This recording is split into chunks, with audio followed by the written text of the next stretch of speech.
بسم الله الرحمن الرحيم. الرحمن علم القرآن.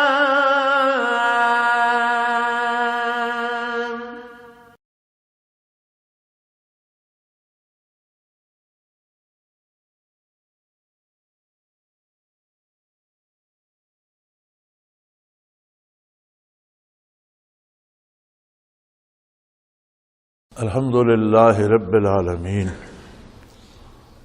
والصلاة والسلام على حبيبه محمد وآله وصحبه أجمعين. أعوذ بالله من الشيطان الرجيم. بسم الله الرحمن الرحيم.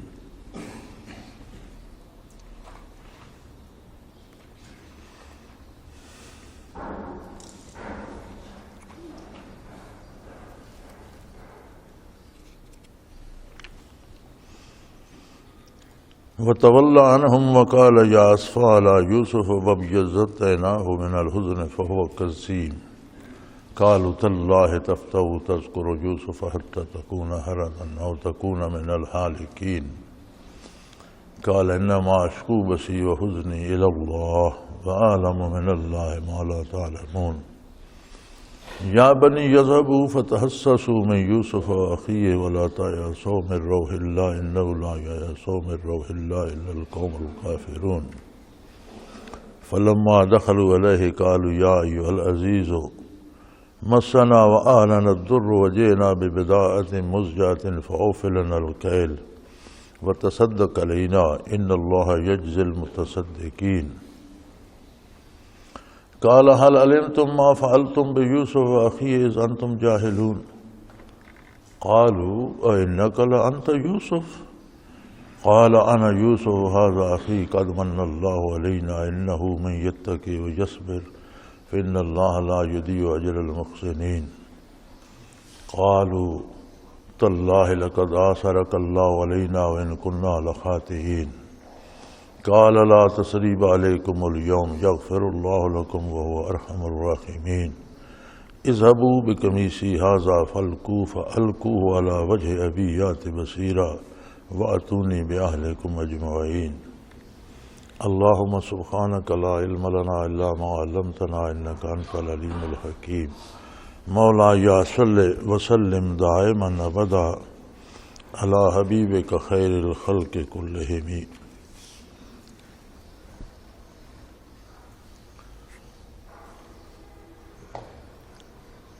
یعقوب علیہ السلام کو اس قدر رنج اور دکھ ہوا یوسف علیہ السلام کی جدائی کا کہ روتے رہتے تھے اور روتے روتے آنکھیں سفید ہو گئیں. تو جب دوسرا بیٹا بھی بچھڑ گیا تو دکھ مزید بڑھ گیا.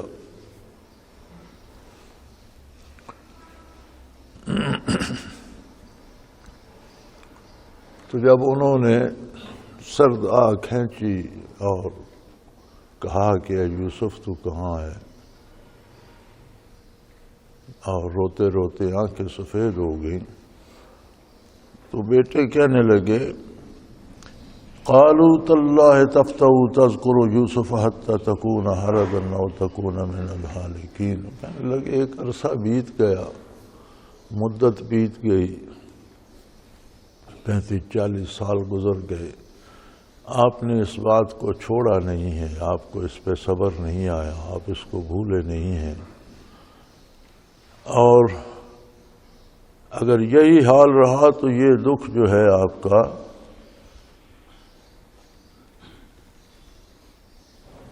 آپ کو آپ کی صحت کو تباہ کر دے گا. ہو سکتا ہے اسی میں آپ کی جان بھی جان آفرین کے سپرد ہو جائے.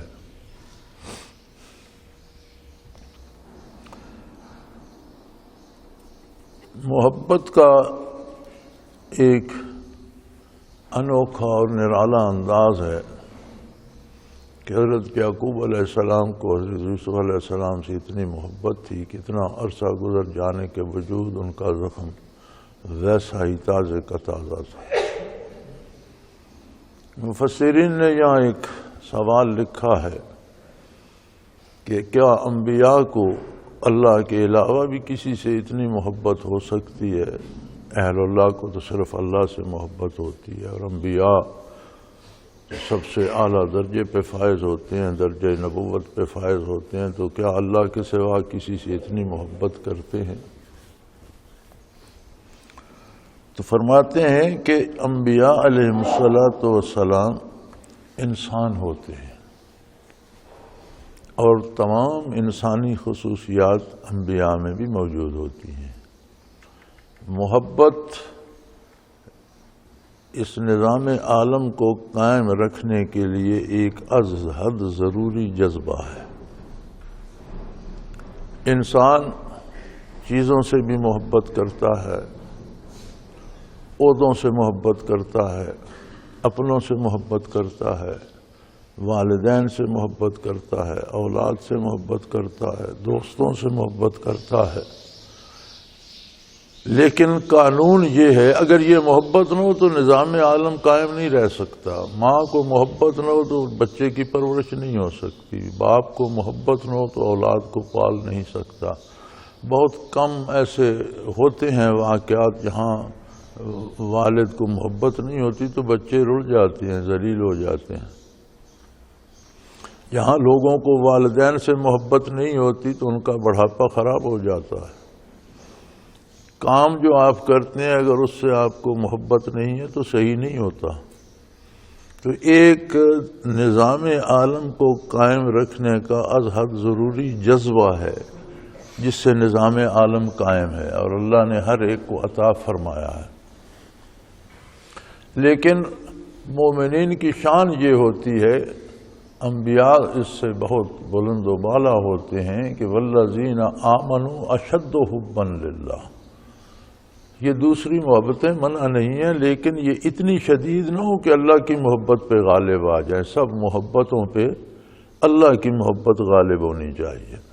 تو انبیاء میں سب سے وہ مکمل ہوتی ہے۔ اسی لیے آپ نے فرمایا، جب انہوں نے کہا کہ یہ تو آپ کی جان تک لے لے گی، فرمایا انما اشکو بسی وحزنی الی اللہ۔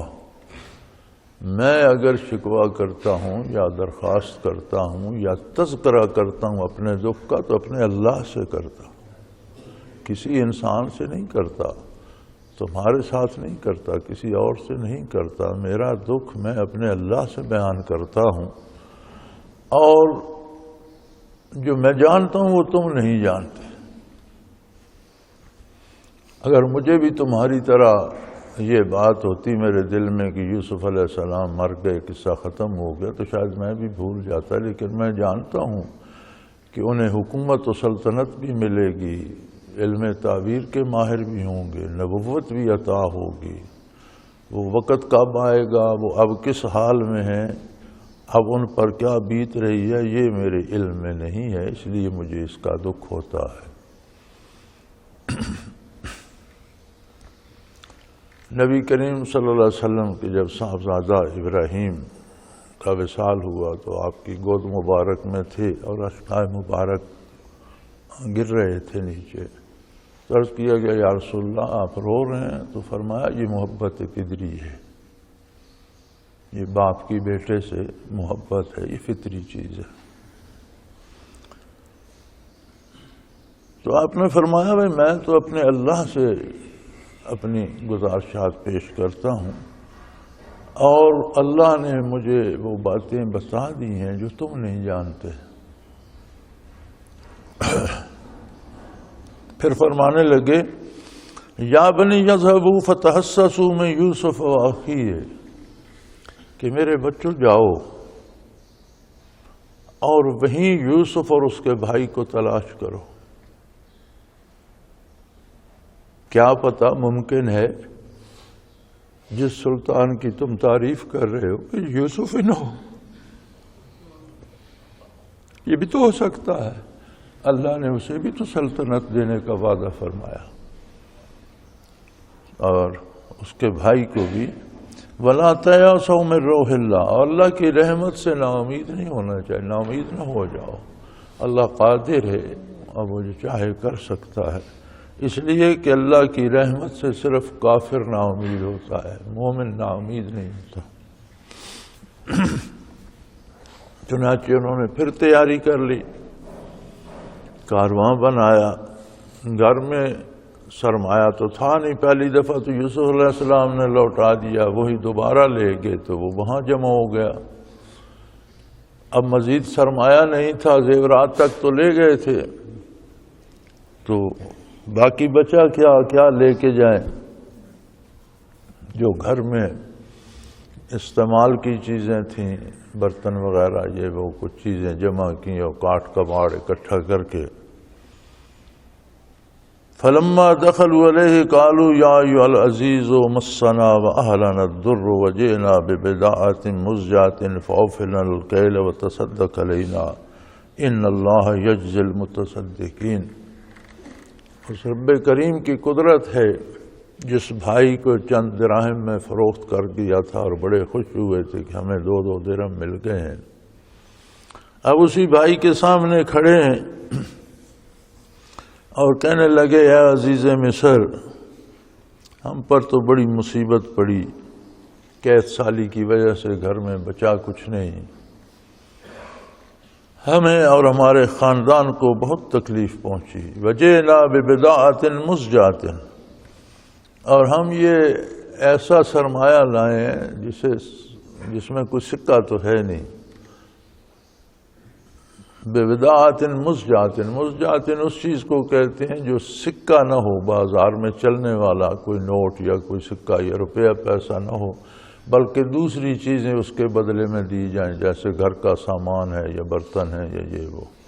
تو انہوں نے کہا جی اب تو گھر میں بچا کچھ نہیں تھا، تو ہم جو برتن استعمال کے تھے یا ان میں کچھ نئے پڑے ہوں گے، کچھ پرانے تھے، تو ہم وہ برتن اٹھا لائیں۔ ببضاعۃ مزجاۃ، ایسی پونجی ہے جو بازار میں چلنے کے قابل نہیں ہے۔ تو آپ بڑے کریم ہیں، آپ ہمیں غلہ پورا دے دیجئے، اگرچہ ہمارے پاس سرمایہ تو نہیں ہے، اور یہ جو پونجی ہم لائیں یہ بھی کوئی سکے تو نہیں ہیں، استعمال کے برتن ہی ہیں، اور ہمارے گھر میں بچے ہی یہ تھے۔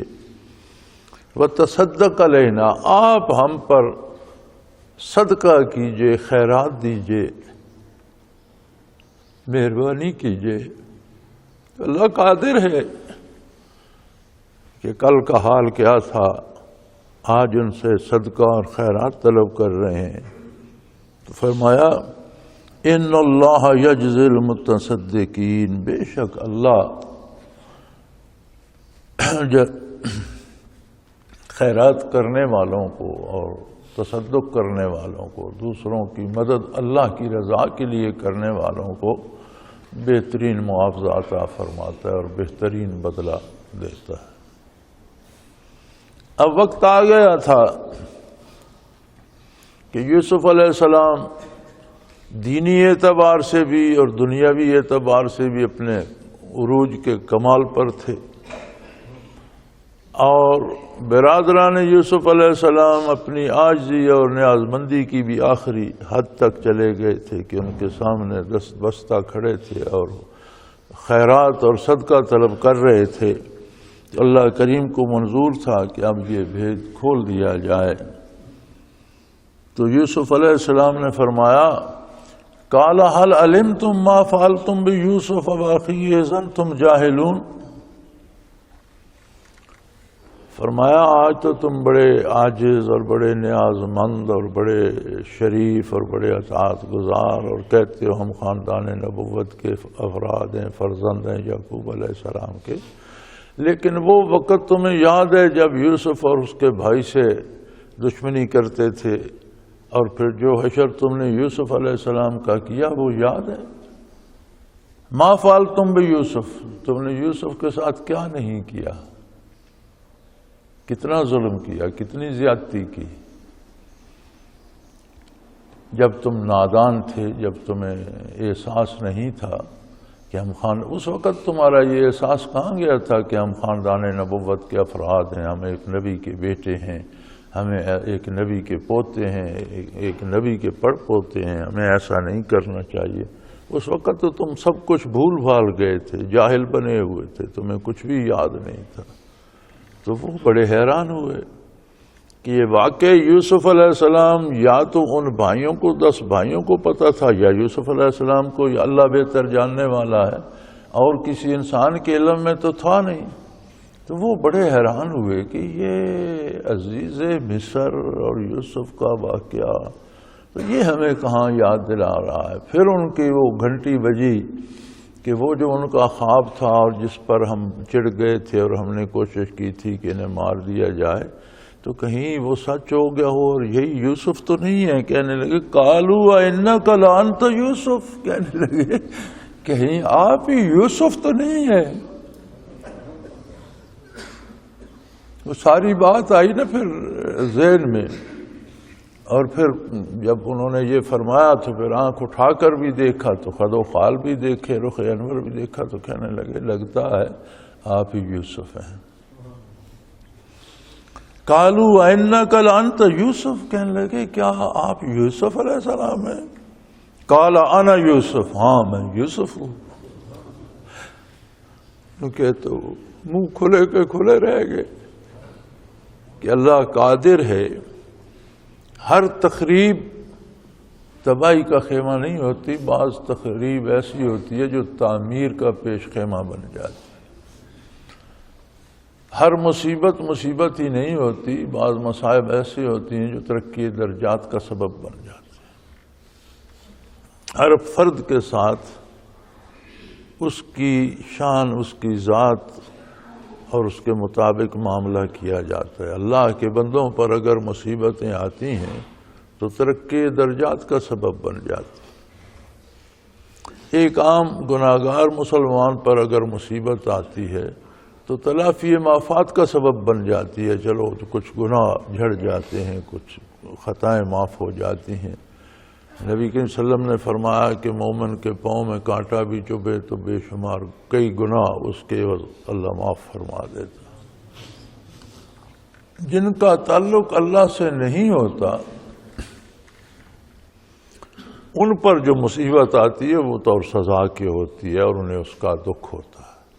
مومن پہ جو مصیبت آتی ہے اسے اس کا اس طرح دکھ نہیں ہوتا جس طرح غیر مومن کو ہوتا ہے،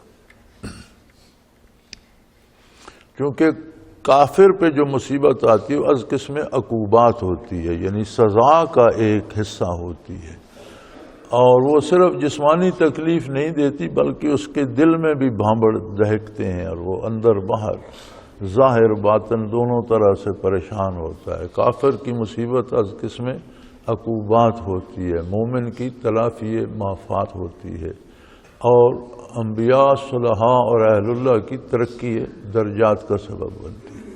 تو فرمایا تم نے تو سمجھا کنویں سے نکال کر غلام بنا کر بیچ دیا، اب زندگی بھر یہ بکتا چلا جائے گا اور کہیں جا کر زندگی ختم ہو جائے گی، لیکن اللہ نے مجھے وہاں سے اٹھا کر مصر کا حکمران اور سلطان بنا دیا۔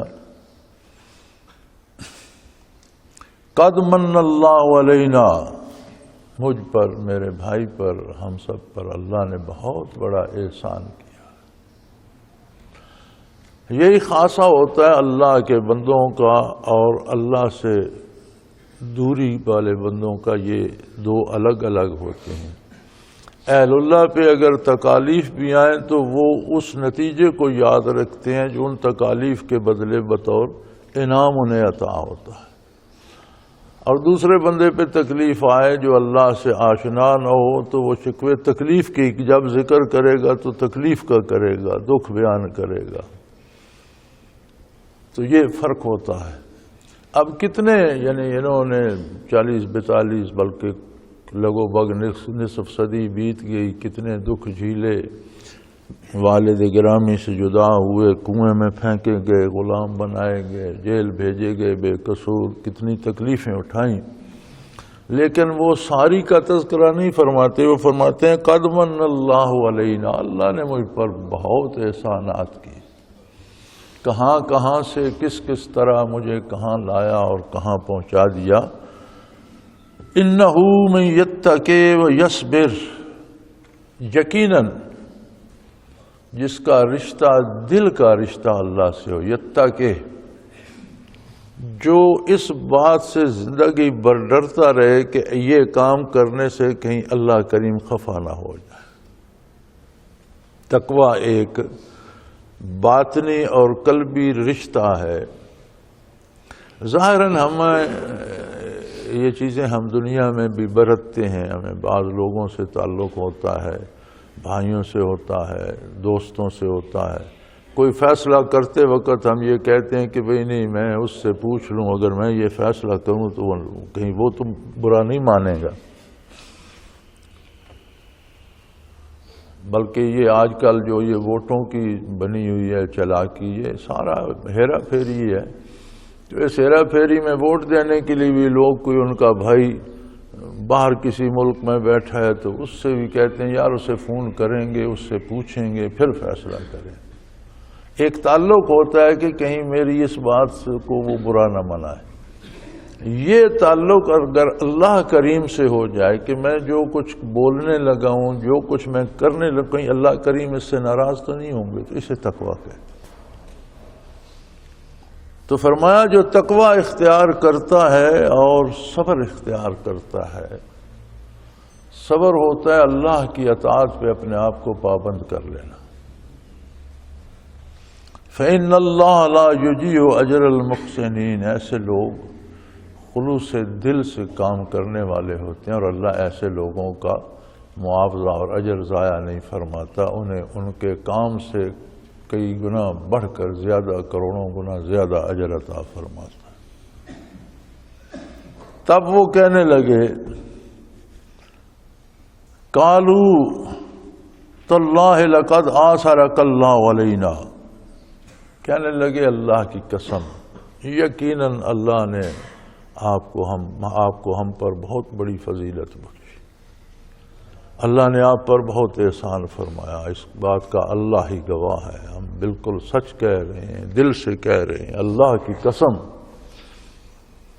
قسم ہوتی ہے کہ جس کی قسم کھائی جائے وہ اس بات پہ گواہ ہے، دلیل ہے، اس لیے کہتے ہیں کہ قسم صرف اللہ کے اور کسی کی نہیں کھانی چاہیے۔ یہ جو ہمارے ہاں رواج ہے، تمہارے سر کی قسم، مجھے باپ کی قسم، مجھے ماں کی قسم، یہ سب ناجائز اور ناروا ہیں۔ اگر قسم دینی ہے تو اللہ کی دی جائے کہ وہ ہر بات پہ شاہد ہے۔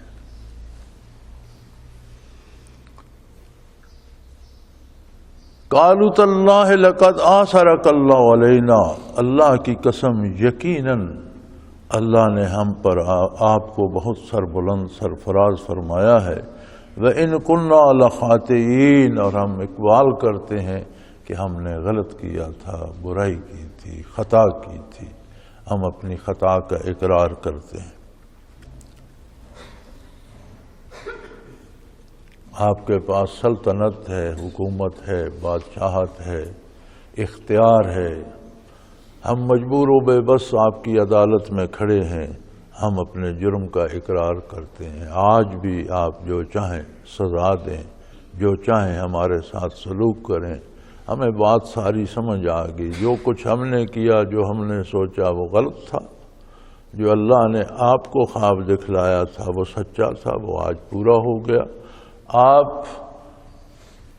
بادشاہ ہیں، سلطان ہیں، اور ہم آج مجرم آپ کی بارگاہ میں ملزم نہیں، ہم اقرار کرتے ہیں کہ ہم نے جرم کیا تھا، ہم مجرم ہیں۔ اب یہ آپ پر ہے کہ آپ ہمارے ساتھ کیا سلوک کرتے ہیں۔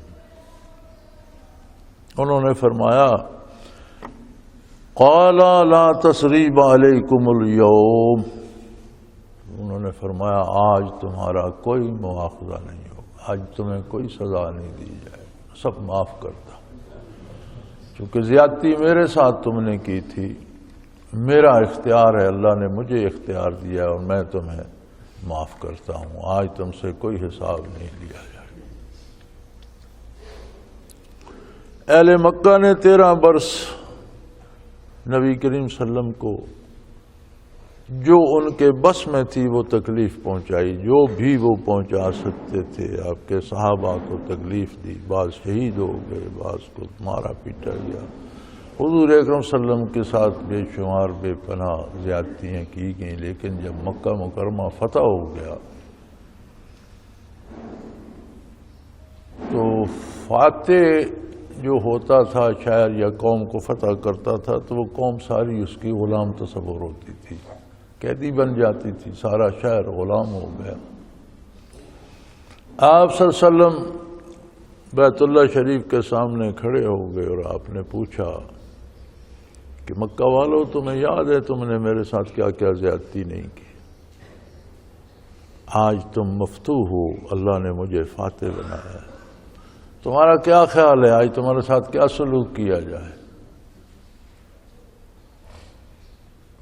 تو وہ یک زباں ہو کر کہنے لگے کہ آپ تو کریم ہیں، کریم کے بیٹے ہیں، کریم ابن الکریم ہیں، آپ سے ہمیں کرم کی امید ہے۔ تو آپ نے فرمایا میں آج تمہیں وہی جملہ دہراتا ہوں جو میرے بھائی یوسف نے اپنے بھائیوں سے کہا تھا، لا تثریب علیکم اليوم، آج تمہیں کوئی سزا نہیں دی جائے گی، انتم الطلقاء، میں تم سب کو آزاد کرتا ہوں۔ یعنی بجائے سزا کے انعام بخشا اور آزادی، سب سے قیمتی سرمایہ انسان اور قوم کے پاس اس کی آزادی ہوتا ہے۔ فرمایا تمہاری آزادی تم ہار چکے، میں تمہیں واپس لوٹاتا ہوں، انتم الطلقاء، تم سب آزاد ہو۔ یوسف علیہ السلام فرمایا قال التثریب علیکم اليوم، آج تم سے کوئی مواخذہ نہیں ہوگا، یغفر اللہ لکم، میں نے خود بھی معاف کیا اور میں اللہ کریم سے بھی تمہارے لیے معافی کا طالب ہوں، اللہ بھی تمہیں معاف کر دے، میں دعا کرتا ہوں۔ وہ ارحم الراحمین، اور وہ سب مہربانوں سے زیادہ مہربانی فرمانے والا ہے، وہ سب بہت بڑا رحم کرنے والا ہے۔ میں اس سے بھی گزارش کرتا ہوں کہ زیادتی میرے ساتھ تم نے کی تھی، میں نے تمہیں معاف کیا، میرا پروردگار بھی تمہیں معاف فرما دے۔ اب ساری بات واضح ہو گئی، والد کی ساری بات اپنے بھائی سے بھی سن چکے تھے بالتفصیل، چونکہ بنیامین تو ان کے پاس تھا۔ تو فرمایا یہ بات اب چھوڑو کہ تمہارے پاس سرمایہ نہیں ہے اور تم برتن لے آئے اور کیا ہے اور کیا نہیں ہے اور غلہ لے جانے، تم غلے کی باتیں بھی چھوڑو۔ تم ایسا کرو، پہلی بات تو یہ کرو، اذهبوا بقمیصی ھذا، یہ میرا کرتا لے جاؤ، فَأَلْقُوهُ عَلَى وَجْهِ أَبِي يَأْتِ بَصِيرًا، یہ میرا کرتا میرے والد گرامی کے رخ انور پہ پھیرو، ان کی بصارت ٹھیک ہو جائے گی، ان کی نگاہ واپس آ جائے گی۔ وَأْتُونِي بِأَهْلِكُمْ أَجْمَعِينَ، اور تمام خاندان کو لے کر یہاں آ جاؤ۔ اب غلہ لے جانے کی باتیں چھوڑو، جاؤ اور اپنے سارے خاندان کو اونٹوں پہ بٹھا کر قافلہ بنا کر یہاں لے آؤ۔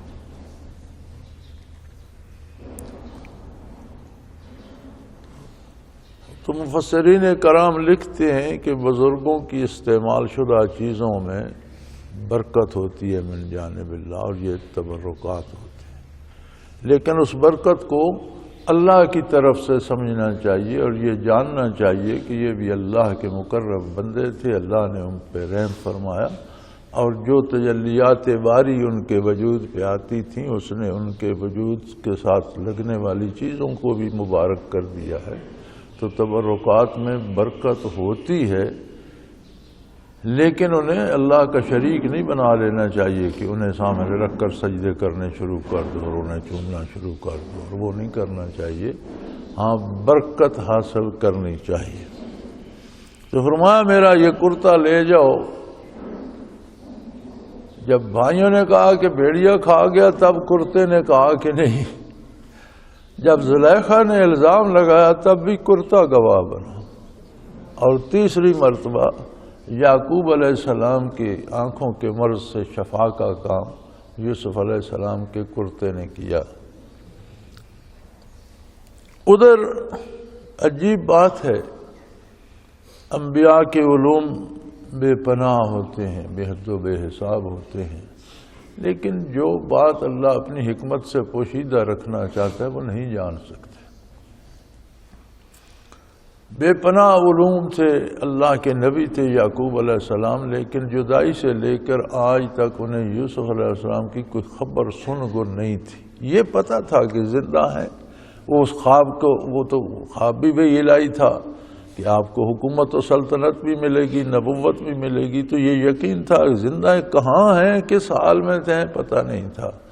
اب جب وقت آیا تو قافلہ مصر سے نکلا، فلما فصلت العیر، جب قافلہ بن کر وہ قمیص لے کر مصر سے نکلا، قال ابوہم، یعقوب علیہ السلام فرمانے لگے، انی لاجد ریح یوسف لولا ان تفندون، آج مجھے یوسف کی خوشبو آ رہی ہے، اگر تم میرا مذاق نہ بناؤ اور اس بات کو تم غلط نہ سمجھو تو آج مجھے یوسف کی خوشبو آ رہی ہے۔ مولوی رومی رحمۃ اللہ علیہ نے بڑا مزیدار لکھا ہے یہاں، کسے پرسید آن گم کردہ فرزند، کہ اے روشن گوہر پیرے خرد مند۔ کسی نے یعقوب علیہ السلام سے پوچھا، جو ایک بزرگ اور بڑے روشن دماغ اور عالی دماغ اور اپنا بیٹا کھو چکے تھے، ز مصرش بوئے پیراہن شمیدی، چرادر چاہے کنعانش ندیدی، کہ آپ نے مصر سے یا یوسف علیہ السلام کا کرتا شہر سے نکلا تو آپ نے یوسف کی خوشبو سونگھ لی، اور آپ کے اپنے شہر کے ویران کنویں میں پڑے رہے، آپ کو وہاں پتہ کیوں نہیں چلا کہ یوسف کنویں میں پڑا ہے؟ مصر تو بڑے دور ہے اور یہ کنواں تو آپ کے شہر کے ساتھ والے جنگل میں ہے، تو یہاں سے آپ کو کوئی خبر نہیں آئی، اور مصر سے آپ سے مصرش بوئے پیرہن شمیدی، ان کے کرتے کی خوشبو آپ نے مصر سے سونگھ لی۔ چرادر چاہے کنعانش نے، تو کنعان کے کنویں میں آپ کو وہ کیوں نظر نہیں آئے؟ انہوں نے فرمایا، بے گفتہ والے ماں برکے جہان است، دمیں پیدا دمیں دیگر نہان است۔ انہوں نے فرمایا ہمارے مشاہدات اس طرح ہوتے ہیں جس طرح آسمان پر بجلی چمکتی ہے تو روئے زمین کو روشن کر دیتی ہے، اور جاتی ہے تو گپ اندھیرا ہو جاتا ہے۔ جو چیز اللہ بتانا چاہتے ہیں وہ ساری واضح ہو جاتی ہے، جس پہ پردہ رکھنا چاہتے ہیں اس کی ہمیں سمجھ نہیں آتی۔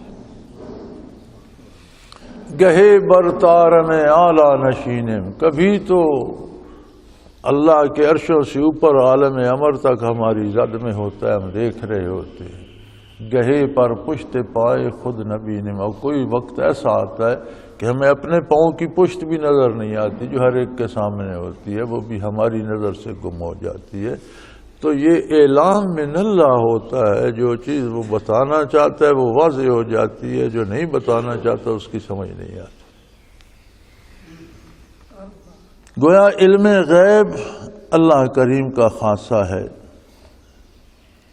اور اللہ کے علاوہ کسی کو غیب میں دخل نہیں ہے۔ انبیاء کو بے پناہ مغیبات پہ اطلاع دی جاتی ہے، لیکن وہ اطلاع عن الغیب ہوتی ہے، یعنی غیب پر خبر کر دی جاتی ہے۔ تو اللہ جو چاہتے ہیں وہ واضح کر دیتے ہیں، جو نہیں چاہتے وہ نہیں بتاتے۔ یہ اللہ کی شان ہے اور اس کی اپنی عظمت ہے۔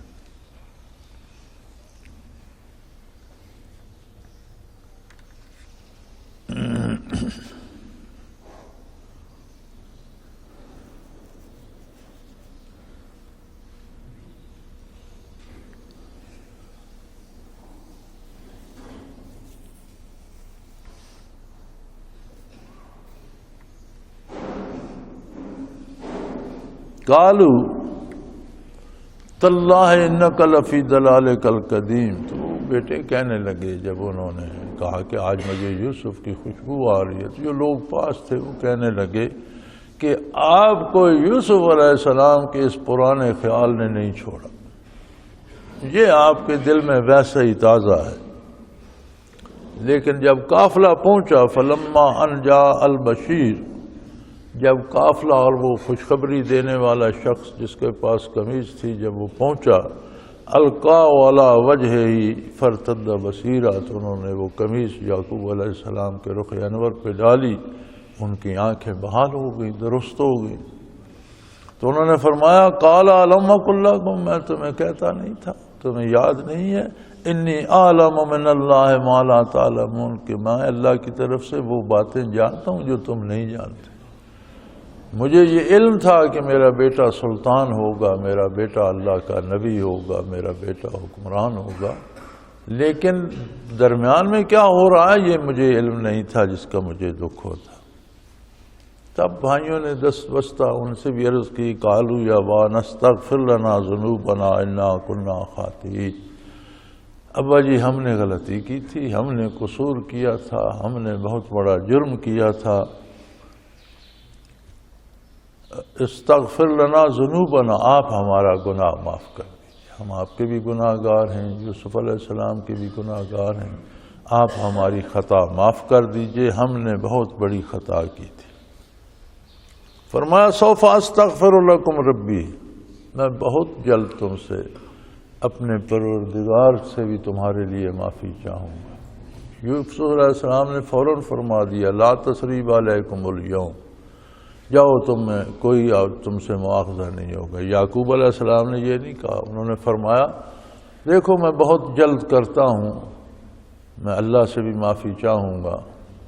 تو چونکہ زیادتی یوسف علیہ السلام سے ہوئی تھی، انہوں نے معاف کر دی۔ یعقوب علیہ السلام نے انہوں نے درخواست کی تو انہوں نے سوچا کہ زیادتی تو یوسف سے کی ہے، اس سے بات کر کے اس نے معاف کیا تو میں بھی تمہارے لیے دعا کروں گا۔ اتنی احتیاط ہوتی ہے انبیاء کے کلام فرمانے میں۔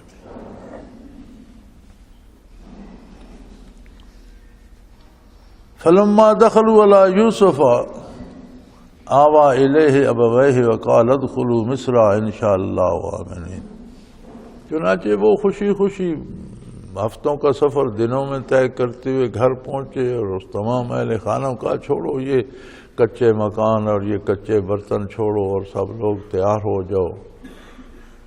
تو فرماتے ہیں 90 91 یا 100 کے قریب افراد خاندان تھے، حضرت یعقوب علیہ السلام کے بیٹے، بہویں، پوتے پوتیاں، وہ سارا خاندان ملا کے کوئی 90 اور 100 کے درمیان تعداد بتاتے ہیں مفسرین کہ لوگ تھے۔ پھر یہ مصر میں آباد رہے، پھر یوسف علیہ السلام کے بعد پھر فرعونوں کا عہد آیا، پھر انہوں نے انہیں غلام بنا لیا، بنی اسرائیل پر مظالم توڑے، پھر موسیٰ علیہ السلام مبعوث ہوئے اور وہ انہیں لے کر نکلے۔ تو مفسرین یہاں فرماتے ہیں کہ جب موسیٰ علیہ السلام کے ساتھ نکلے تو 7.5 لاکھ کی تعداد تھی، یہ جو 90-100 بندہ وہاں گیا تھا تب تک 7.5 لاکھ ہو چکا تھا۔ حالانکہ فرعونیوں نے بے شمار قتل کیے، بے شمار مظالم کیے، بے شمار تباہی کی۔ جو جب واپس یوسف علیہ السلام کے پاس پہنچے، آپ شہر سے باہر استقبال کے لیے تشریف لائے، والدین کا استقبال کیا، بھائیوں کو ساتھ لیا، فرمایا قال ادخلوا مصر، آپ شہر میں داخل ہوں، آپ مصر میں چلیے، یہ ملک آپ کے خادم ہے، یہ ملک آپ کے لیے ہے۔ انشاءاللہ آمنین، اللہ نے چاہا تو یہاں آپ کے لیے امن ہی امن ہے، سلامتی ہی سلامتی ہے، کسی طرح کی دکھ تکلیف نہیں ہوگی۔ ورفع ابویہ علی العرش، اپنے والدین کو اور اپنے خاندان کو، بھائیوں کو ایک بہت بڑے عظیم تخت پر جگہ دی، جہاں خود جلوہ افروز ہوا کرتے تھے، شاہی تخت پر جگہ دی۔ وخروا لہ سجدا، وہ سب آپ کے لیے سجدہ ریز ہو گئے۔ قال یا ابت ھذا تاویل رؤیا من قبل، تو انہوں نے عرض کیا کہ والد گرامی یہ میرے خواب کی تعبیر ہے، میرا خواب سچ ہو گیا، جو میں نے دیکھا تھا کہ 11 ستارے، سورج اور چاند مجھے سجدہ کر رہے ہیں، تو اب میرے والد گرامی، والدہ، 11 بھائی ہیں، یہ میری تعظیم بجا رہے ہیں۔ قد جعل ربی حقا، میرے پروردگار نے میرے خواب کو سچ کر دکھایا۔ تو کشف، الہام، القاء یا صحیح خواب بھی ہو تو ہو سکتا ہے کسی نے جیسے دیکھا ویسا ہو جائے، لیکن کب ہو یہ وقت کی تعین کو نہیں کر سکتا، یہ اللہ کے علم میں ہوتی۔ کب یوسف علیہ السلام نے خواب دیکھا؟ جب عمر 6-7 سال تھی، اور کب وہ پورا ہوا؟ جب 50 سال کو پہنچنے والے تھے، 42-43 سال درمیان میں لگ گئے، اور کیا کیا نشیب و فراز نہیں آئے اس میں۔ سجدے کی جہاں تک بات ہے تو یہ جو مروجہ سجدہ ہم نماز میں کرتے ہیں یہ اور شے ہے. جو سجدہ بادشاہوں کو تعظیمی کیا جاتا ہے وہ اور شے ہے. وہ اس طرح نہیں ہوتا. وہ بادشاہ کے سامنے جھک کر وہ اردو میں کہتے ہیں کورنش بجا لاتے ہیں. تو اس طرح جھک کر جب بادشاہ کو ادب اور احترام پیش کیا جاتا ہے تو اسے سجدہ کہہ دیا جاتا ہے. میں نے بعض ممالک میں بادشاہوں کے دربار میں یہ ہوتے بھی تھے. ہر بادشاہ آج بھی جتنے بادشاہ ہیں ان کے پاس جو بندہ دربار میں حاضر ہوتا ہے وہ سفیر ہو وزیر ہو بڑا ہو چھوٹا ہو تو اس طرح ہاتھ باندھ کر جھک کر آداب کرتا ہے. اسی کو سجدہ کہا گیا. لیکن بئی صورت جس طرح ہم نماز میں سجدہ کرتے ہیں کہ دونوں پاؤں بھی زمین پر ہوں, دونوں ہاتھ بھی زمین پر ہوں, دونوں گھٹنے بھی زمین پر ہوں, ناک بھی زمین کو چھوئے, پیشانی بھی زمین کو چھوئے اور اللہ کی بڑائی بیان کی جائے, یہ سجدہ کسی بھی شریعت میں جائز نہیں تھا. اس صورت میں جائز نہیں تھا. تعظیم کرنا, اس کی عظمت کا اقرار کرنا, اس کے سامنے جھک جانا, وہی سجدہ تھا آدم علیہ السلام کو بھی اور وہی سجدہ کیا جاتا ہے سلاطین کو بھی, اور آج بھی کرتے ہیں, اس دور میں بھی کرتے ہیں. میں نہیں سمجھتا کہ وہ جائز ہے یا نہیں, یہ میرے علم میں نہیں ہے کہ ایسا کرنا درست ہے یا نہیں, لیکن آج بھی بادشاہوں کو تعظیم دی جاتی ہے سر جھکا کر.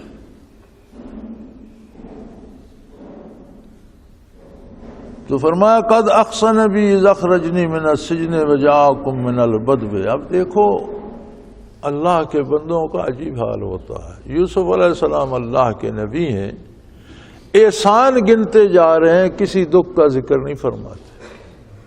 کہنے لگے اللہ کا کتنا احسان ہے کہ مجھے جیل سے رہائی دلائی اور میرے ماں باپ کو, بھائیوں کو, والدین کو دیہات سے اٹھا کر مصر جیسے عظیم شہر میں لے آئے.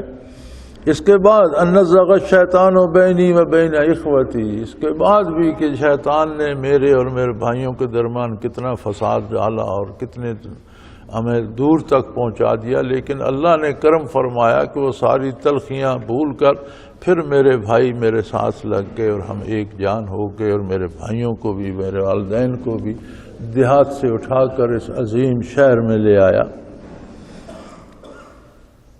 ان ربی لطیف لما یشاء, بے شک میرا پروردگار جو چاہتا ہے اس کی بہت خوبصورت تدبیر کرتا ہے, بہت اچھے طریقے سے اور بہت نپے تلے انداز سے چیزوں کو وہاں پہنچا دیتا ہے. انہ هو العلیم الحکیم, بے شک وہ جاننے والا بھی ہے اور جاناتر بھی ہے. اس کی حکمت کا تقاضا ہے کہ کس کام کو کیسے کیا جائے, یہ اس کی حکمت ہے, لیکن جو چاہتا ہے بڑے خوبصورت انداز سے اسے انجام تک پہنچا دیتا ہے.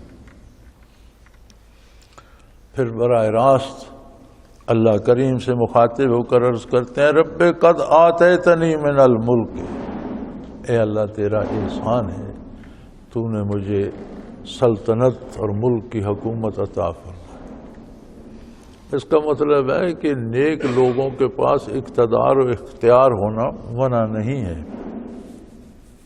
یہ جو جہاں بن گیا ہے نا اب رواج کہ جی تم نیک لوگ ہو, مسجد میں جاؤ, اللہ اللہ کرو, قرآن شریف پڑھو, تم سیاست میں کیا لیتے ہو اور تمہیں ملک کی تدبیر سے کیا غرض, یہ نری بکواس ہے, یہ واہیات ہے. اگر نیک لوگ ان کاموں سے الگ ہو جائیں اور نرا بدکاروں کے ہاتھ آ جائے تو پھر یہی حشر ہوگا جو آج ہمارا ہو رہا ہے کہ ہمارے ملک, ہمارے دستور, ہماری سیاست میں نیک لوگوں کے لیے جگہ نہیں ہے, اور ہماری عوام بھی کسی نیک بندے کو ووٹ دینے کے لیے تیار نہیں ہے. یہ بدکاروں کو دیتے ہیں, اس لیے کہ یہ خود بدکار ہیں اور ووٹ دیتے وقت ان کا ارادہ نیک نہیں ہوتا. اکثریت کا ارادہ یہ ہوتا ہے کہ اس بندے کو ووٹ دو کہ جب ہم جرم کریں گے وہ ہماری پشت پناہی کرے. بنیادی طور پر شاید اللہ کا کوئی بندہ ہو جس کا ارادہ نیک ہو کہ کسی شریف بندے کو ووٹ دوں. اکثریت خود, میں عجیب حیران ہوتا ہوں کہ جن لوگوں کا باپ دادا بھی تھانے تک نہیں گیا, نہ ساری زندگی انہوں نے کوئی جرم کیا, نہ تھانے تک گئے, سوچتے وہ بھی یہ ہے کہ کل تھانے جانا پڑا کہ تو کون سفارش کرے گا؟ بھئی تمہاری پشتیں گزر گئیں، تمہیں تھانے کیوں جانا ہے؟ تمہیں کیوں جرم کرنا ہے؟ تم برائی کے لیے برے آدمی کو کیوں ووٹ دیتے ہو؟ لیکن کرتے یہی ہیں، وہ کہتے ہیں یہ تو جی نیک بندہ ہے، اللہ کا بندہ ہے، اسے سیاست سے کیا۔ جب نیک لوگ سیاست سے نکل جاتے ہیں تو سیاست ایسی ہو جاتی ہے جیسی آج کل ہمارے ساتھ ہو رہی ہے۔ اب چلا رہے ہیں جی امیروں کو چھوڑ دیا، غریبوں پہ ٹیکس لگا دیا۔ تو بھئی امیر تو ان کے ساتھ کے بھائی لوگ ہیں، اور جن کو آپ نے ووٹ دیا ان میں بھی ایسا کوئی نہیں جس نے اربوں روپے یا کروڑوں روپے ملک کے کھائے ہوئے نہ ہو۔ جو رشوت لیتے ہیں وہ الگ، جو منصوبوں سے کھاتے ہیں وہ الگ، اور جو سامنے 80 82 کروڑ 2 ارب 10 ارب قرضہ لے کر معاف کرا لیتے ہیں، اس کی تو کوئی تک نہیں بنتی۔ رشوت ثابت کرنا مشکل صحیح، چوری ثابت کرنا مشکل صحیح، تو جنہوں نے اربوں کے قرضے لے کر معاف کرا لیے اس کی تو کوئی تک نہیں بنتی۔ پیسہ عوام کا ہوتا ہے، معاف حکمران کر دیتے۔ کیا کسی سے وہ قرضہ واپس لیا گیا؟ کوئی بات چل رہی ہے کہ تم نے اتنے پیسے کھائے واپس کر دو؟ الیکشن سے پہلے یہ موجودہ حکمران بھی الیکشن سے پہلے کیا کیا گنواتے تھے زرداری صاحب کا، وہ کھا گیا، وہ کھا گیا، وہ اب نہیں کہتے کھا گیا۔ اب کبھی سنا آپ نے کسی نے نئی حکومت نے کہا ہو کہ اتنے پیسے زرداری کھا گیا، اتنے سوئس بینکوں سے واپس لائیں گے؟ روز کہتے تھے سوئس بینکوں سے پبلک کا پیسہ واپس ہے، اب تو نہیں کہتے، کیونکہ اب خود کھانے میں لگ گئے ہیں، فرصت ہی نہیں ہے کسی کا کھایا ہوا کیا اگلائیں، اب تو خود کھانے میں۔ تو جب نیک لوگ اس میدان سے نکل جاتے ہیں تو یہی اشر ہوتا ہے۔ ہر میدان میں اللہ کے بندوں کا وجود ہی باعث برکت ہوتا ہے۔ آپ کو جس جمہوریت پہ بڑا لوگوں کو ناز ہے کہ مغرب میں جمہوریت ہے، فلاں جمہوریت ہے، سب جگہ حال اس سے بھی بدتر ہے۔ ہر جگہ یہی فراڈ چل رہا ہے، ہر جگہ یہی دھوکے بازی چل رہی ہے، اور اللہ کی مخلوق کو بندوں کے رحم پر چھوڑ دیا گیا ہے، اور جو بندے اوپر ہیں وہ بھیڑیے بن گئے ہیں۔ اور ہر ملک میں یہی حال ہے۔ یہ جو موجودہ جمہوریت ہے اس کا خاصہ ہی یہی ہے کہ بہت سے لوگوں کو غلام بنا لیا جائے اور چند لوگوں کو ان پر مسلط کر دیا جائے۔ بہرحال یہ ایک الگ موضوع ہے، لیکن یہ شکر ادا فرما رہے ہیں اللہ کے نبی کہ اللہ تیرا احسان ہے کہ مجھے سلطنت عطا فرمائی اور مجھے علم تعبیر سے نوازا، مجھے نبوت عطا فرمائی۔ فاطر السماوات والارض، اے ارض و سما کے بنانے والے، انت ولی فی الدنیا والآخرہ، دنیا اور آخرت دونوں جہانوں میں تو ہی میرا دوست ہے، تو ہی میرا کارساز ہے، تیری ہی کرم سے سارے کام ہو رہے ہیں۔ مجھ پر یہ احسان بھی فرما توفنی مسلمہ، دنیا میں تو نے بڑی عزت دی، حکومت و سلطنت دی، دین میں تو نے نبوت کے عالی مقام سے سرفراز، اب مجھ پر یہ مہربانی بھی فرما کہ مجھے اسی حالت میں، اسی ایمان میں، اسی اسلام میں موت بھی دینا۔ وَأَلْحِقْنِي بِالصَّالِحِينَ، اور آخرت میں مجھے اپنے نیک بندوں میں شامل کر۔ نبوت ایک ایسا عطیہ ہے اللہ کا جو اللہ کی طرف سے عطا ہوتی ہے، وہ بھی ہے، لیکن جب عطا ہوتی ہے تو نبی کی ذات کا وصف بن جاتی ہے، نبوت سلب نہیں کی جاتی، واپس نہیں لی جاتی۔ اس کے باوجود اللہ کا نبی دعا کر رہا ہے کہ یا اللہ مجھے اسی ایمان کی حالت میں دنیا سے اٹھانا اور اپنے نیک بندوں میں شامل کرنا۔ تو ہم ہمیشہ دنیا کے شکوے کرتے رہتے ہیں، اپنی دعاؤں میں ہمیں یہ بھی یاد رکھنا چاہیے کہ مجھے مرنا بھی ہے، موت آنی ہے، اللہ مجھے دین پہ، اسلام پہ، مسلمانوں کے ساتھ موت نصیب فرما، اور آخرت بھی نیک لوگوں کے ساتھ میری کرے۔ اور یہ تب بھی زیب دیتا ہے کہ بندہ اگر دنیا میں نیکی کا ساتھ دے تو آخرت میں بھی طلب کر سکتا ہے کہ یا اللہ مجھے آخرت میں بھی نیکوں کے ساتھ رکھنا، اور دنیا میں اگر ہم بدکاروں سے چمٹے رہیں تو یہ عجیب بات ہے کہ بندہ چمٹا تو بدکاروں سے رہے اور آخرت میں نیکوں کی ساتھ کی امید رکھے، جو ہم میں سے اکثریت کی ہوتی ہے کہ دنیا میں تو ہم جو جی چاہتے ہیں کرتے ہیں، آخرت میں ایسے شہید ہو گیا، ساری زندگی اللہ کا نام لینا گوارا نہیں کرتے، ساری زندگی میرا خیال ہے مرنے تک انہیں وضو نماز آتا نہیں ہے۔ مرکزی وزراء پچھلی حکومت کے 2 مرکزی وزیر داخلہ اور وہ جو شاہراہوں کا وزیر تھا، دونوں کو میں نے سنا دونوں نے کل شریف نہیں پڑھ سکے، دونوں نے غلط پڑھا۔ کل شریف قرآن کی وہ صورت ہے جو ہر جاہل اور اجڑ نے بھی یاد کی ہوئی ہے اور نماز کی ہر رکعت میں پڑھتا ہے، جسے اور کچھ نہیں نہ آتا وہ اپنی ساری نماز کی ساری رکعتوں میں کل شریف ضرور پڑھتا ہے، یہ اسے بھی یاد ہوتی ہے، انہیں کل شریف بھی یاد نہیں تھا، غلط پڑھ رہے تھے۔ تو زندگی تو ان لوگوں کو تاج دے اور ساری عمر ان کے بوٹ صاف کرتے رہے اور کہے مرنے کے بعد مجھے جنت میں لے جانا، اور یہ جب یہ جنہیں کلمہ نہیں ہے جب یہ مرتے ہیں تو پھر لیبل لگ جاتا ہے شہید ہو گئے۔ چلو مر کے تو تمہوں نے مانا کہ اللہ بھی ہے اور آخرت بھی ہے، زندگی میں نہیں مانا، مر کے مانا پھر شہید ہو گئے، لیبل لگ گیا۔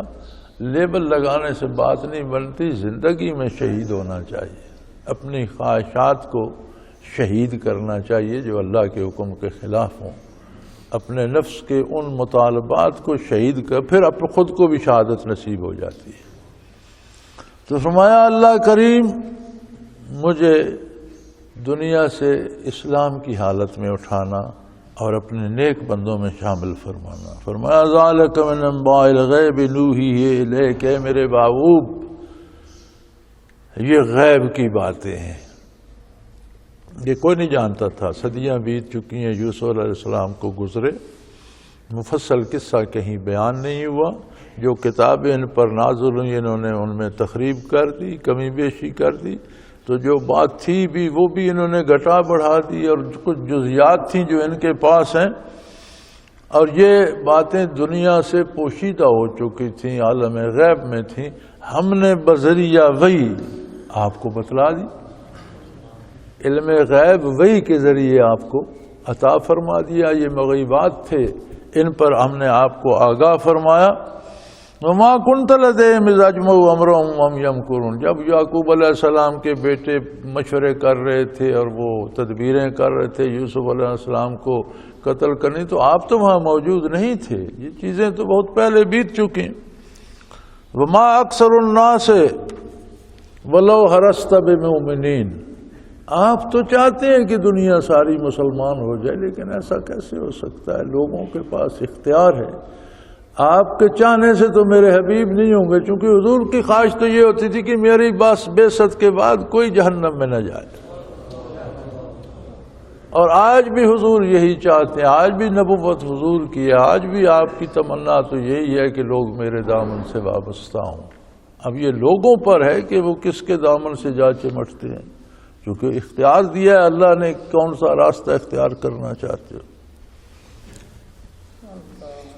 پھر اتنے کرم کے باوجود میرے حبیب آپ کا عالم یہ ہے کہ ما تسألہم علیہ من اجر، قرب الہی اور اللہ کی جنت عطا کرنے والے نبی، آپ اس کا کوئی معاوضہ طلب نہیں کرتے، آپ کو لوگوں سے کچھ نہیں چاہیے، آپ لیتے کچھ بھی نہیں ہیں۔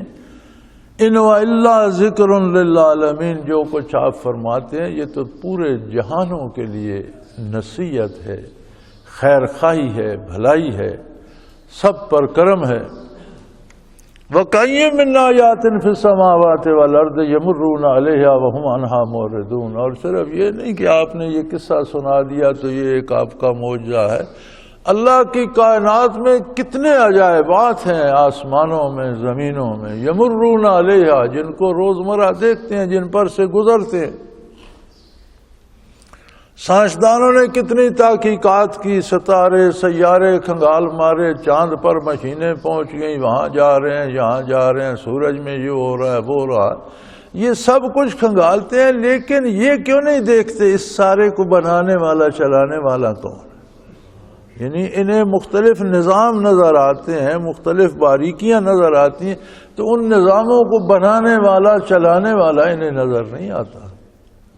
ورنہ اللہ کی عظمت کے نشان تو بے شمار ہیں، جن پر سے جاہل بھی اور عالم بھی، نیک بھی اور بد بھی، رات دن جس کو سابقہ پڑتا ہے گزرتا ہے۔ وَهُمْ عَنْهَا مُعْرِضُونَ، لیکن اس کی پرواہ نہیں کرتے، اس سے سبق حاصل نہیں کرتے۔ وَمَا يُؤْمِنُ أَكْثَرُهُمْ بِاللَّهِ إِلَّا وَهُمْ مُشْرِكُونَ، بلکہ اکثریت کا عالم یہ ہے کہ اللہ کے پر ایمان لانے کی بجائے اس کے بے شمار شریک گھڑ لیتے ہیں، اور جس چیز میں عجیب شے دیکھتے ہیں اس کی پوجا شروع کر دیتے ہیں۔ یہ نہیں سوچتے کہ یہ تو مخلوق ہے، اس میں یہ عجیب صفت کس نے پیدا کی، وہ کون ہے جس نے اس کو بنایا۔ اس طرف نہیں جاتے، جس چیز میں کوئی عجیب شے نظر آئے اسی کو سجدے کرنے شروع کر دیتے ہیں۔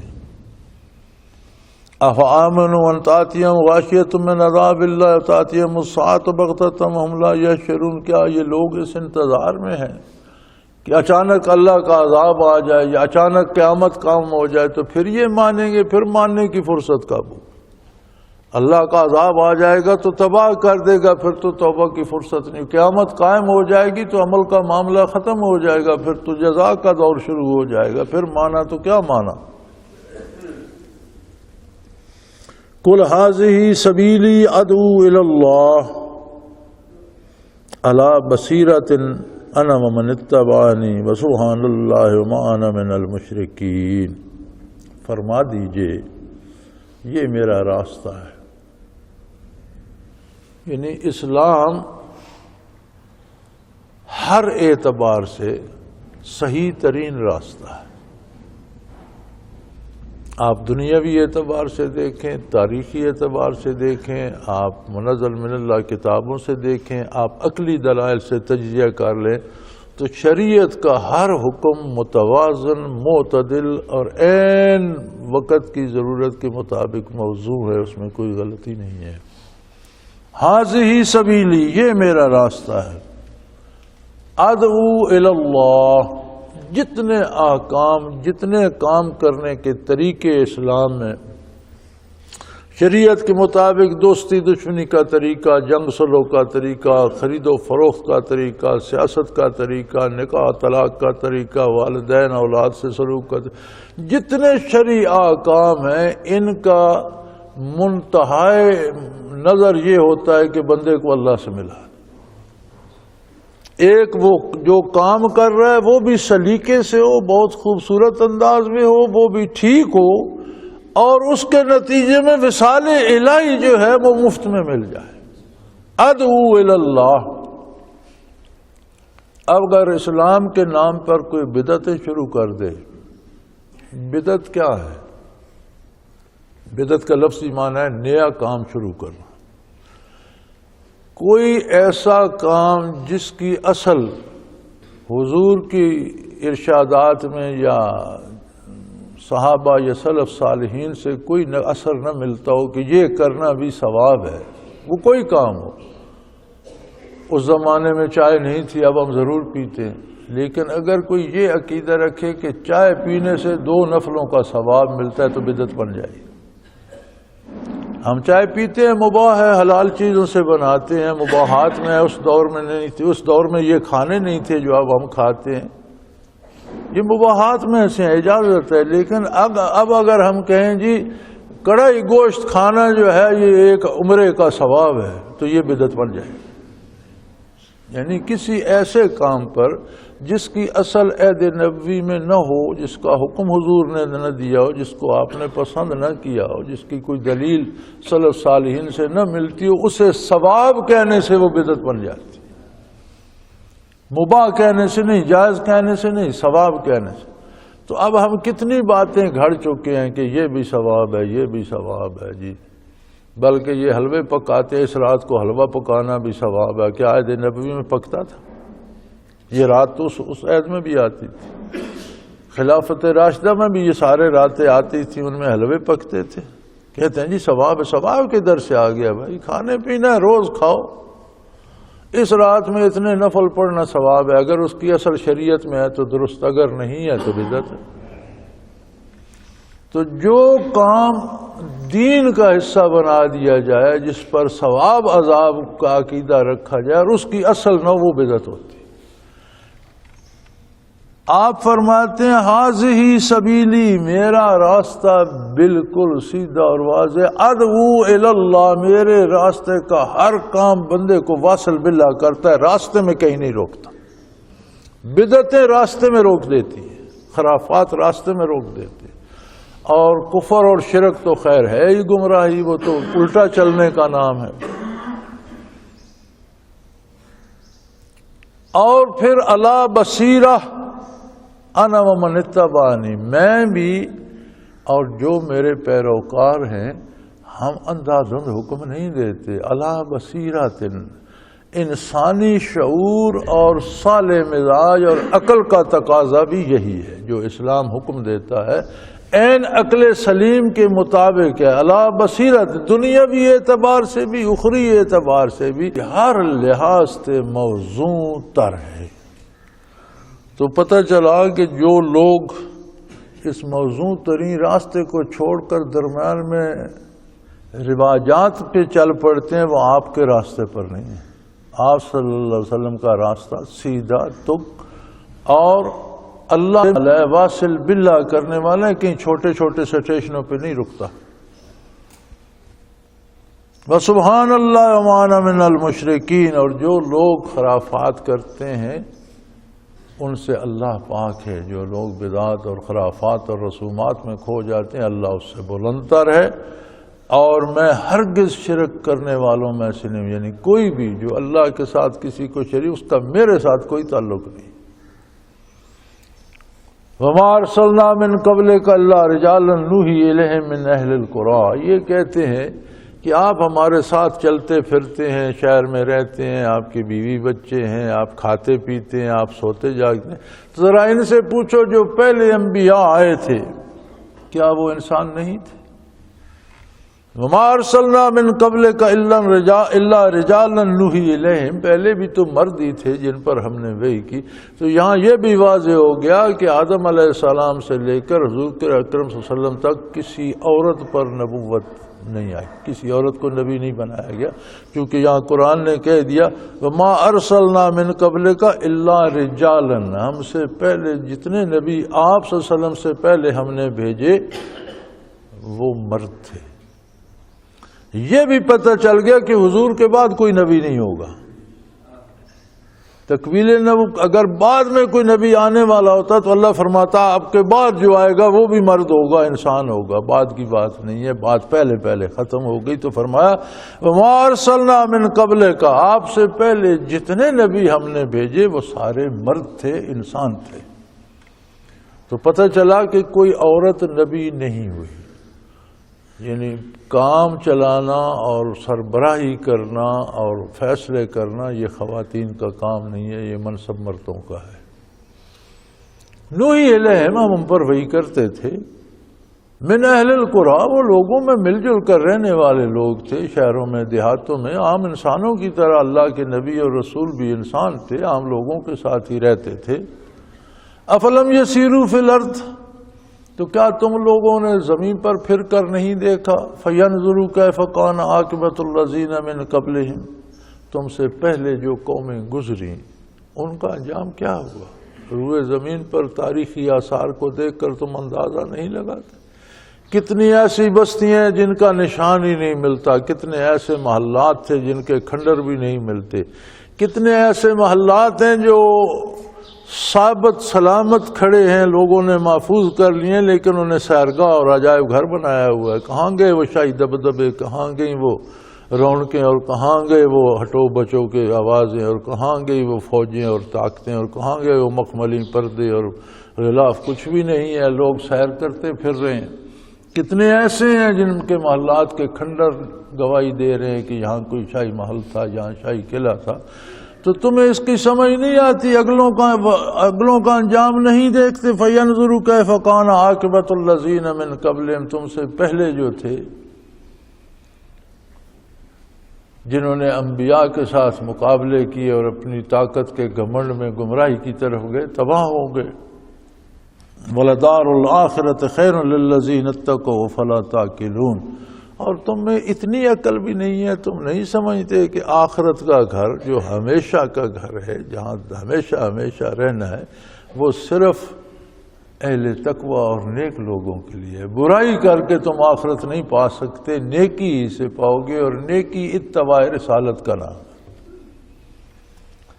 فرمایا انبیاء پر بھی مشکل وقت آئے، قوموں نے بڑا تنگ کیا، لوگوں نے بڑا گھبرایا، قومیں لشکر لے کر مقابلے میں آ گئیں. حتیٰ اذا استیأس الرسل وظنوا انہم قد کذبوا، حتیٰ کہ انبیاء بھی یہ سوچنے لگے کہ اب یہ لوگ ہماری بات نہیں مانیں گے، اب یہ ہمیں تہتے کر کے ہی رہیں گے، اب یہ بہت بپھر گئے ہیں اور یہ ہماری بات نہیں مانتے. تو فرمایا ایسی حالت میں بھی جاءہم نصرنا، ہماری مدد انبیاء کے پاس پہنچی، انبیاء کو ہم نے محفوظ رکھا، اور جو انبیاء کی مخالفت کرتے تھے ان پر عذاب نازل فرما کر انہیں تباہ و برباد کر دیا. فنجی من نشاء، جن کو ہم چاہتے تھے ان کو بچا لیا، ان کی حفاظت فرمائی.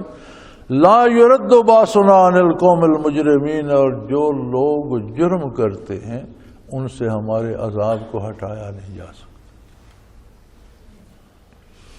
آج ہم اپنی حالت دیکھیں تو ہم کہتے ہیں دہشت گردی ختم ہونی چاہیے، لیکن یہ دہشت گردی تو عذاب الہی ہے، اور ہم پر اس لیے وارد ہے کہ ہم جرم کرتے ہیں.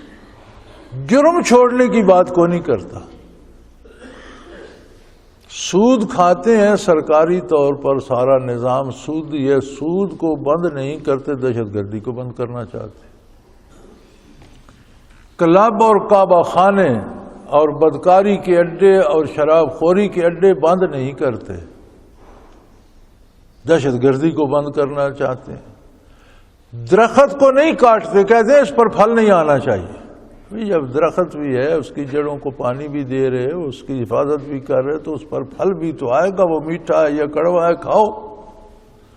یہاں یہی قانون بتایا جا رہا ہے کہ اگر اللہ کے عذاب سے جان چھڑانی ہے تو جرم چھوڑ دو، دیانتدار ہو جاؤ، عقیدہ درست کر لو، ناپ تول پورا کرو، حلال کھاؤ، حرام چھوڑ دو، رشوت چھوڑ دو، سود چھوڑ دو، جائز وسائل سے نکاح کرو، برائی چھوڑ دو، کعبہ خانے چھوڑ دو، شراب پینی بند کر دو. جرم چھوڑ دو گے تو سزا معاف ہو جائے گی. لیکن ولا يرد باسنا عن القوم المجرمین، جو جرم کرتے رہتے ہیں ان پر سے عذاب الہی کو ٹلانے والا کوئی نہیں، پھر یہ سزا بھی تمہیں بھگتنی ہوگی. لقد کان فی قصصہم عبرۃ لأولی الالباب، اہل بصیرت کے لیے تو ان قصوں میں بہت ہی عبرت کے سامان ہیں. ما کان حدیث یفترا، قرآن کریم کوئی ایسی بات نہیں کرتا جو کسی نے اپنے پاس سے گھڑ لی ہو. ولیکن تصدیق الذی بین یدیہ، بلکہ پہلی کتابیں بھی اس بات کی تصدیق کرتی ہیں اور قرآن بھی ان کی تصدیق کرتا ہے. آج تک جتنے صحیفے، جتنی کتابیں اللہ کی طرف سے نازل ہوئی، کہیں ان میں جو واقعہ بیان ہوا ہے کسی میں آپ کو کوئی تقابل نظر آیا یا ایک دوسرے کے خلاف نظر آیا؟ ہرگز نہیں. وہی کھری کھری بات بیان ہوتی ہے.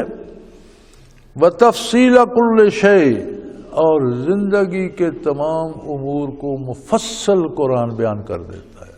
پوری زندگی کا نظام، جینے مرنے سونے جاگنے، دوستی دشمنی کاروبار ریاست سلطنت، پوری زندگی کی تفصیل بیان کر دیتا ہے اور اس میں رہنمائی کرتا ہے. یہ نہیں کہ صرف بتا دیتا ہے کہ یہ کرنا ہے، کیسے کرنا ہے یہ بھی ارشاد فرما دیتا ہے. اور یہ کرنا اللہ کی رحمت ہے ان لوگوں کے لیے جنہیں نور ایمان نصیب ہے. وآخر دعوانا ان الحمدللہ رب العالمین. اللہ اللہ اللہ اللہ اللہ اللہ اللہ اللہ.